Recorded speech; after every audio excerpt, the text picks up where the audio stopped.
You are now listening to TheGrio's Black Podcast Network, Black Culture Amplified. Hello, and welcome to another episode of TheGrio Daily. Today we're going to talk about a topic that, everybody is talking about. Everybody's talking about Kanye West. Is he, mentally ill? Has he gone over to the dark side? Did somebody give him a red pill? Now that I think about it, let's not talk about Kanye West because everybody's talking about him, right? He don't need no publicity from us. But I think it is important to talk about the people like him, like that rapping shoe salesman who, have gone over to the dark side, who become tools for Republicans or conservatives or people who oppose black people. So welcome to TheGrio Daily, the only podcast that is willing to tell you about the 7 kinds of Kanye. I'm Michael Harriot, world-famous white peopleologist, and this is TheGrio Daily. Now, before we begin, let's get one thing straight, right? When we talk about this rapping shoe dude, we're not mad at him because he has conservative ideas, right? And the thing that I want to point out about all of these people in these categories is that they have one through line. And it's not their conservatism, because some of these people you're going to see aren't very conservative. But the thing that they have in common is not their political ideology, but how they use whatever they think against black people. And more specifically, what they do is they say, not that this idea is right, but what they usually say is that black people are wrong, white people are right, and therefore black people, to get ahead or to get free or to gain equality, what they need to do is to act more like white people, to become more like our oppressors.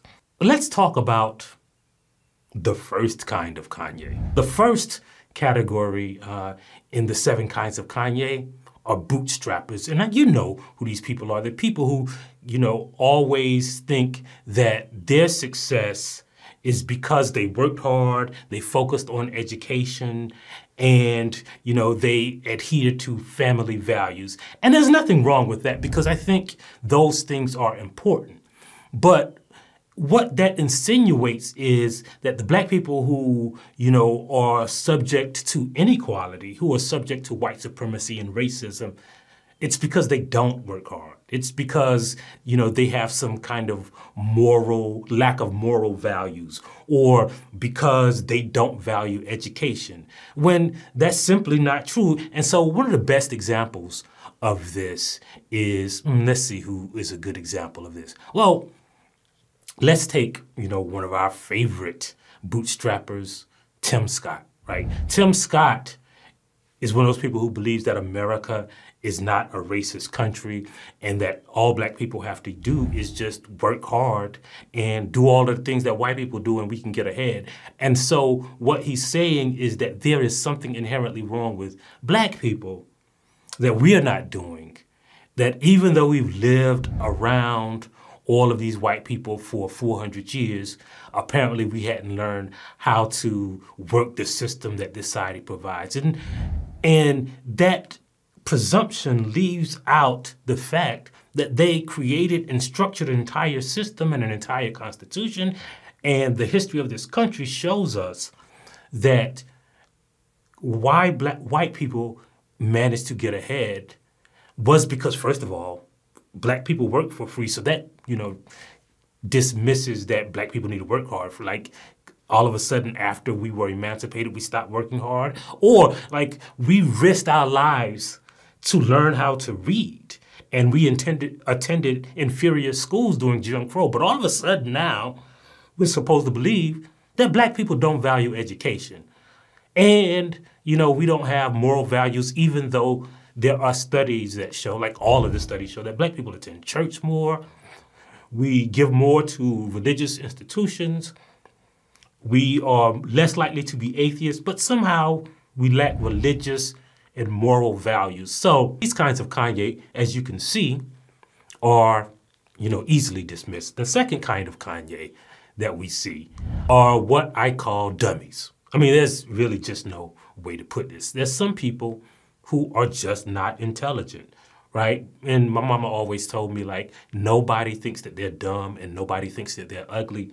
But so let's just say that some people lack the intelligence that other people have, right? Because my mama also said that if there is such a thing as average intelligence, that means that half of the people, by the law of math, have to be below that.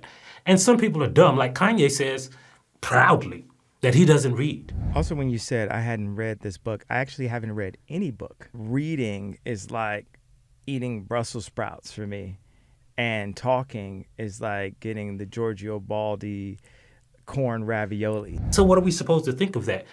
And when people don't know things, it's easy for them to become tools for which Republicans and conservatives or anti-black people, because this is not really about political ideology, but anti-black people use people who don't know things to advance the agenda of whiteness. And that's why the second kind of Kanye is so dangerous, because these people have large platforms, they have celebrity, but they don't know what they're talking about. Now, the third kind is a group that I call clowns. And I know you probably think like clowns are a lot like dummies, but like clowns are people like 50 Cent who they know what they're doing. They do it for the spectacle, right? So when 50 Cent said that he's supporting Donald Trump so he doesn't have to pay so much in taxes, he really admits that he doesn't know about politics, right? 50 Cent's whole thing is effing with people, being spectacle, staying in the limelight. So there are people like clowns like Diamond and Silk who white people don't give any credence to and black people don't give any credence to. And then there are the fourth kind. And I like to call these people counterfeits, right? They are grifters. Not only do they not know things, but their whole thing is that they are getting something in exchange for advancing the agenda of white supremacy, like Candace Owens, right? Candace Owens doesn't have an education in political politics. She doesn't, have any experience. She doesn't have any expertise, but she is lining her pockets by becoming essentially a mascot for white people to use against black people, right? Because if Candace Owens says something, then it proves that like not all the black people think like this.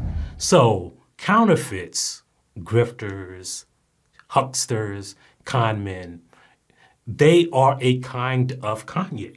The fifth kind of Kanye is a group that I like to call ops. I mean, everybody know who the ops are, right? People who oppose black people, right? And some people aren't just on the side of whiteness. They despise black people, right? Here's a good example. Y'all know when you fight all of the ops and you have to fight the big boss, you're gonna have to fight, right?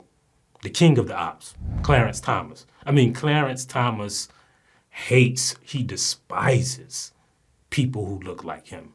He's an op. He's probably the highest ranked op in the country, right? I know Tim Scott is a senator, but Tim Scott is just one of 100 senators.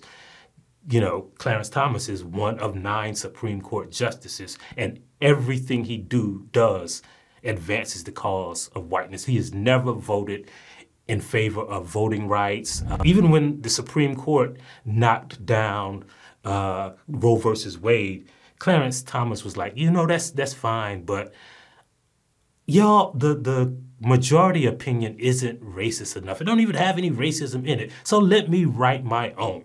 So Clarence Thomas is a kind of op.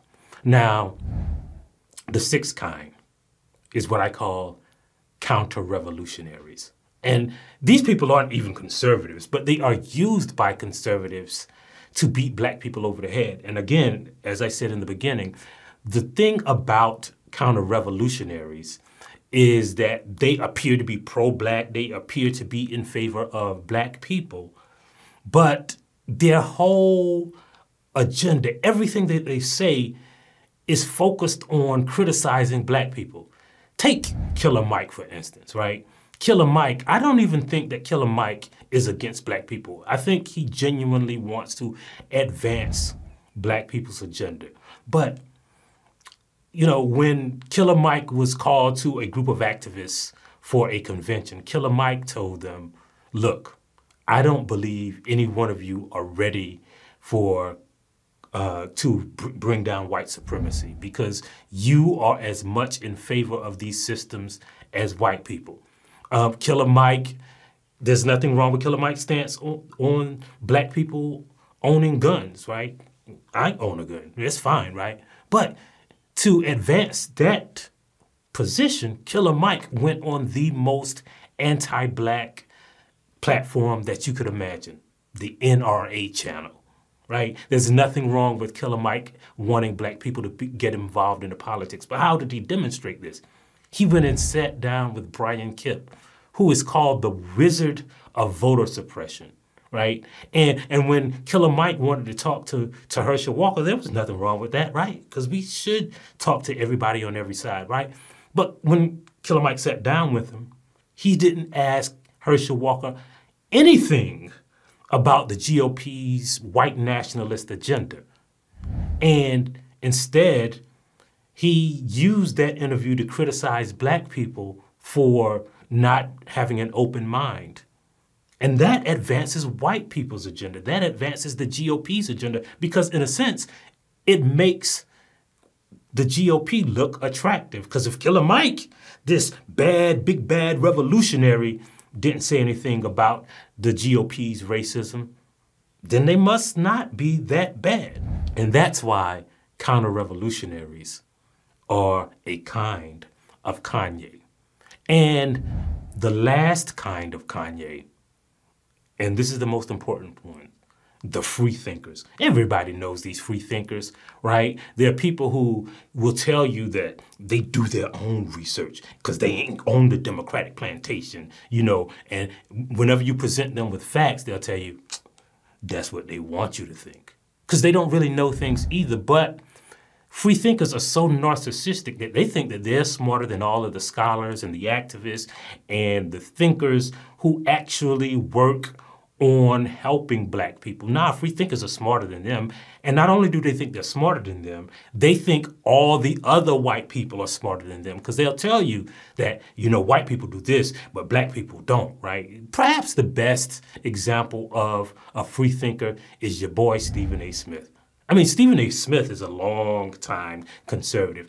You know, he doesn't necessarily promote his conservative ideas except, you know, for when he told black people that they should vote for Donald Trump in 2016. Or except for that time when he said that Colin Kaepernick was wrong and he shouldn't be in the NFL, right? Or except for that time when he attacked Malika Andrews for stating the obvious. Or remember, long before he told black people to vote for Donald Trump, long before he continually excused Donald Trump's racism, Stephen A. Smith told Jemele Hill, who was disciplined by ESPN, the same network that he works for, to stay in their lane, to stay in her lane, right?